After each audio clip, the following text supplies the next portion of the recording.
How to set the calendar to play alert sounds even when the phone is set to silent on the Samsung Galaxy S24 series. First, let's go back to the home screen by tapping on the home button at the bottom of the screen.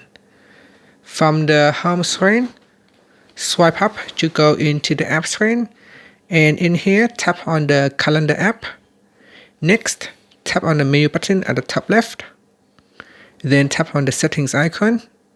In calendar settings, scroll down and then tap on alert type.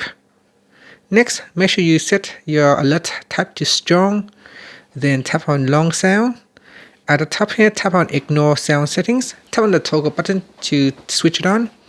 And this will allow you to play long alert sounds even when the phone is set to silent. And that's it. After you can tap on the back key to go back to your previous screen, or tap on the home button to return back to the home screen. Thank you for watching this video. Please like and subscribe to my channel for more videos.